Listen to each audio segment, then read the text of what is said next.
today we are going to make, what is it? Healthy and yummy ice cream. Healthy ice cream, and very simple. And you just need how many ingredients? 3. Yes, you just need 3 ingredients to make the ice cream, and it's very easy and healthy as well. So what we need is 3 bananas, 3 ripe bananas, and you cut it. Next is, what is the next ingredient? Pure chocolate. Yes, so it's a chocolate powder, any kinds. You can use any kind of chocolate powder. And the third ingredient is coconut milk. So if you cannot find coconut milk, guys, you can use any kinds of milk. It's okay. So for us, we just choose coconut milk to make it more tastier, but you can just use normal milk like fresh milk or any kind of milk. Yeah. So guys, what we need to do is we will put all the 3 ingredients inside the pitcher where we are going to blend them.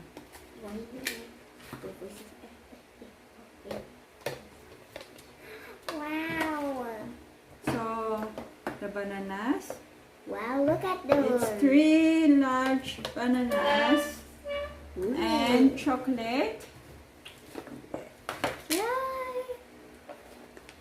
We are going to put like 3 spoons of chocolate here, or yeah, 3 spoons of chocolate powder. And Look, guys. and half of the can of the coconut milk. So half of it. There we go. Yes, half of the can. Look at that.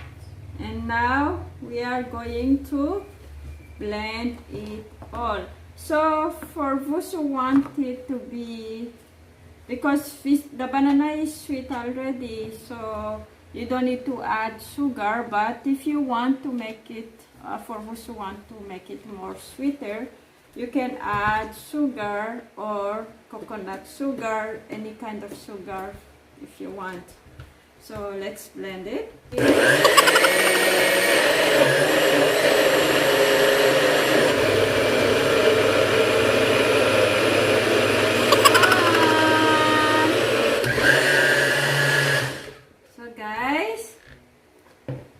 Done. Now we are going to pour the ice cream into the container, and then Take the spoon out. we are going to pour it in a container. That's our ice cream.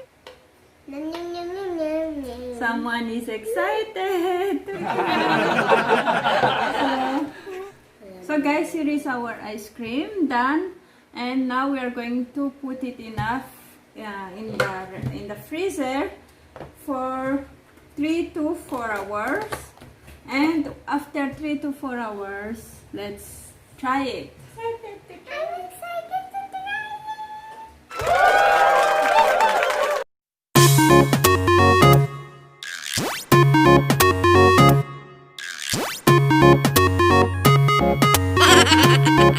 So after 3 hours, here is our ice cream. It's healthy banana chocolate ice cream. So let's try it. And I'm gonna scoop it out. Wow.